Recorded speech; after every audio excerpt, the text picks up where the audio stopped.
നമസ്കാരം. സോഡിയാക് മീഡിയയിലേക്ക് എല്ലാ പ്രേക്ഷകർക്കും സ്വാഗതം. 2024 മാർച്ച് മാസത്തെ മൂലനക്ഷത്രക്കാരുടെ നക്ഷത്രഫലമൊന്ന് പരിശോധിച്ച് നോക്കാം. മൂലനക്ഷത്രക്കാരെ സംബന്ധിച്ചിടത്തോളം ചന്ദ്രലഗ്നാധിപതിയായിരിക്കുന്ന വ്യാഴം 5ാം ഭാവത്തിൽ ചാരവശാൽ സഞ്ചരിക്കുന്ന സമയമാണ്.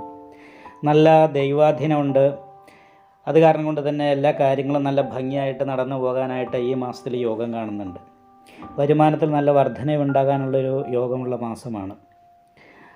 അതേപോലെ തന്നെ സഹായ സ്ഥാനാധിപതിയായിരിക്കുന്ന ശനി സ്വക്ഷേത്ര ബലവാനായി നിൽക്കുന്നു. അത് കാരണം കൊണ്ട് തന്നെ നല്ല സഹായങ്ങൾ പ്രതീക്ഷിക്കാവുന്നതാണ്. ഭാഗ്യാധിപതിയും സഹായ സ്ഥാനത്തുള്ളത് കാരണം കൊണ്ട് പിതൃസ്ഥാനീയരായിരിക്കുന്ന വ്യക്തികളുടെ ഭാഗത്ത് നിന്ന് അനുകൂലമായിരിക്കുന്ന ഗുണം അനുഭവിക്കാനായിട്ട് സാധിക്കും.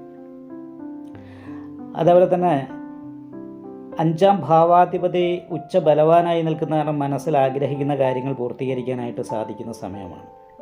എന്നാൽ തൊഴിലുമായി ബന്ധപ്പെട്ട് ഇടയ്ക്കിടയ്ക്ക് ചെറിയ തടസ്സങ്ങൾ ഉണ്ടാകാനുള്ളൊരു സാധ്യതയുണ്ട്. കാരണം 10ാം ഭാവത്തിൽ ഘണ്ണകാരകനായിരിക്കുന്ന കേതുവാണ് നിൽക്കുന്നത്. തൊഴിലുമായിട്ട് ബന്ധപ്പെട്ട് വിദേശത്തോ അന്യരാജ്യങ്ങളിലോ അന്യ സംസ്ഥാനങ്ങളിലൊക്കെ പോകണം എന്നാഗ്രഹിക്കുകയാണെങ്കിൽ അത് സാധിക്കുന്ന സമയമാണ്. കാരണം വീട് വിട്ട് നിന്നിട്ട് തൊഴിലെടുക്കാൻ യോഗമുള്ള ഒരു മാസമാണ്. കാരണം 4ാം ഭാവത്തിൽ അമൃതവർഷഘണ്ഡകാരകനായിരിക്കുന്ന രാഹുവാണ് നിൽക്കുന്നത്. വിപരീതമായ സ്വഭാവം, വീട്ടിൽ നിൽക്കുമ്പോൾ സന്തോഷിക്കുമ്പോൾ പെട്ടെന്ന് ടെൻഷൻ ഉണ്ടാകുക, അതേപോലെ തന്നെ വീട് വിട്ട് നിൽക്കാനിട വരിക, ഇങ്ങനെയുള്ള കാര്യങ്ങൾക്ക് യോഗമാണ്. നിവർത്തി സ്ഥാനാധിപതിയായിരിക്കുന്ന ബുധൻ കർമാധിപത്യം വഹിച്ച് നിൽക്കുന്നത് നീചത്തിലാണ്. അപ്പോൾ നീചത്തിൽ നിൽക്കുന്നത് കാരണം കൊണ്ട് സ്ഥാനചലനം പോലെയുള്ള കാര്യങ്ങൾ തൊഴിലുമായിട്ട് ബന്ധപ്പെട്ടിട്ട് ഉണ്ടാകാനുള്ള സാധ്യതയുണ്ട്. കുറച്ച് അലച്ചിലും കഷ്ടപ്പാടിന് ശേഷം നല്ല ഉയർന്ന പൊസിഷനിലേക്ക് എത്തിച്ചേരാനായിട്ട് തൊഴിൽ യോഗമുള്ള സമയമാണ്. എന്നാൽ ശത്രു സ്ഥാനാധിപതി ലഗ്നാൽ സഹായ സ്ഥാനത്താണ് നിൽക്കുന്നത്. അപ്പോൾ അത് കാരണം കൊണ്ട് ദാമ്പത്യ സംബന്ധമായിട്ട് ചെറിയ സുഖക്കുറവ്, വാഹന സംബന്ധമായിട്ടോ സ്ത്രീകൾ സംബന്ധമായിട്ടോ ധനനഷ്ടം പോലെയുള്ള കാര്യങ്ങൾ, അപ്രിയമായിട്ടുള്ള സംസാരം, സഹോദര സ്ഥാനത്തുള്ള സഹോദരി സ്ഥാനത്തുള്ള വ്യക്തികളോ സഹായികളോ ആയിരിക്കുന്ന സ്ത്രീകളുടെ ഭാഗത്തു നിന്നും നമ്മളോട് അകൽച്ച തോന്നാനിട വരുന്ന അവസ്ഥ കാര്യങ്ങൾ, ഇങ്ങനെയുള്ള 1-2 ചെറിയ പ്രശ്നങ്ങൾ കാണുന്നുണ്ട്. എന്തായാലും ഭാഗ്യാധിപതി ഭാഗ്യത്തിലേക്ക് ദൃഷ്ടി ചെയ്ത് നിൽക്കുന്നു, കർമാധിപതി കർമ്മത്തിലേക്ക് ദൃഷ്ടി ചെയ്ത് നിൽക്കുന്നു എന്നീ പറയുന്ന 1-2 ഗുണങ്ങളുണ്ട്. അപ്പോൾ തൊഴിലിൻ്റെ കാര്യത്തിലാണെങ്കിലും ഭാഗ്യത്തിൻ്റെ കാര്യത്തിലും അനുകൂലമായിരിക്കുന്ന ഗുണഫലങ്ങൾ അനുഭവിക്കാനും ദൈവാധീനം പരിപൂർണമായത് കാരണം കൊണ്ടുള്ള അനുകൂലമായിരിക്കുന്ന നിലപാടുകൾക്കും യോഗമുണ്ട്.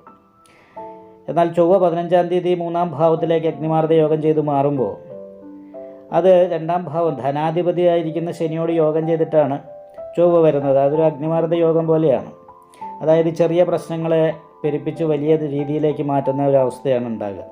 അപ്പോൾ സാമ്പത്തികമായിരിക്കുന്ന രീതിയിലോ സംസാരം കൊണ്ടുള്ള പ്രശ്നങ്ങളോ മറ്റുള്ളവർക്ക്, സഹായികൾക്ക്, സഹോദര സ്ഥാനത്തുള്ള വ്യക്തികൾക്ക്, സഹപ്രവർത്തകർക്ക് അപ്രിയമായിട്ട് തോന്നാനിട വരാൻ സാധ്യതയുള്ളത് കാരണം കൊണ്ട് പ്രത്യേകമായിട്ട് ശ്രദ്ധിച്ചു വേണം സംസാരിക്കാനായിട്ട്. 15ാം തീയതിക്ക് ശേഷം വിദ്യാഭ്യാസത്തിൻ്റെ കാര്യത്തിൽ വിദ്യാർത്ഥികളെ സംബന്ധിച്ച് അനുകൂലമായിരിക്കുന്ന സമയമാണ്.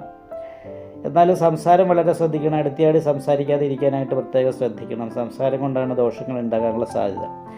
മാനസികമായിട്ടുള്ള ടെൻഷൻ പോലെയുള്ള കാര്യങ്ങൾ സംസാരിക്കത്തിലൂടെ തീർക്കാനായിട്ട് ശ്രമിക്കാതിരിക്കുന്നതായിരിക്കും നല്ലത്.